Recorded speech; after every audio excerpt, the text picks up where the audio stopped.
JMM और BJP के गठबंधन से पहले ही क्या भारतीय जनता पार्टी के अंदर बड़ी फूट पड़ गई है।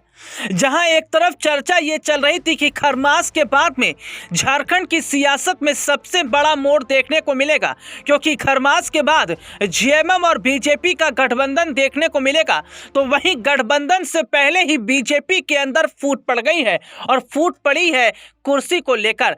जी हां, दरअसल अपने दर्शकों को बता दें कि एक तरफ जहां जेएमएम और बीजेपी के गठबंधन की बात चल रही है, माना यह जा रहा है कि आने वाले वक्त में हेमंत सोरेन दिल्ली का दौरा कर सकते हैं, बीजेपी के नेताओं के संग मुलाकात कर सकते हैं, तो वहीं दूसरी तरफ झारखंड की सियासत में एक नया ही सियासी उफान देखने को मिला है। भारतीय जनता पार्टी में डिप्टी सीएम की कुर्सी को लेकर मारामारी हो रही है। यह भी तब है जब अभी तक गठबंधन नहीं हुआ है।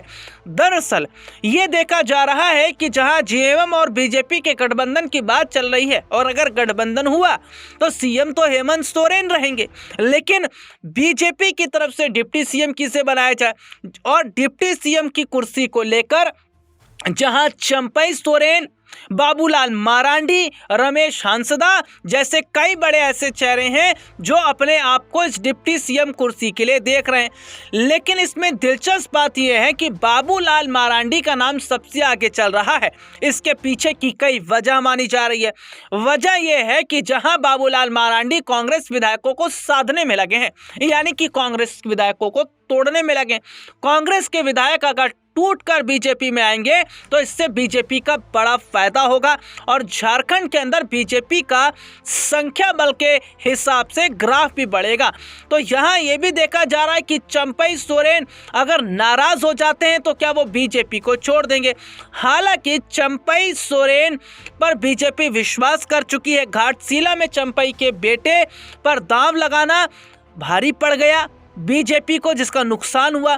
और ऐसे में देखा जा रहा है कि बीजेपी के कई ऐसे चेहरे हैं जो खुद को डिप्टी सीएम की रेस में देख रहे हैं। अगर उनके हाथ कुर्सी नहीं लगती है तो क्या वो पार्टी का साथ छोड़ेंगे। लेकिन बड़ी पकड़ बाबूलाल मरांडी की मानी जा रही है, जो कि काफ़ी वरिष्ठ भी हैं और झारखंड की सियासत को बेहतर समझते भी। अब देखना यह होगा कि क्या डिप्टी सीएम की कुर्सी के लिए बीजेपी में फूट पड़ जाएगी, और अगर फूट पड़ जाएगी तो बीजेपी जो गठबंधन की सोच रही है वो जेएमएम से हो भी पाएगा या फिर नहीं, या फिर ये बीजेपी में जो फूट है इसको आसानी से पार्टी के आलाकमान सुलझा लेंगे।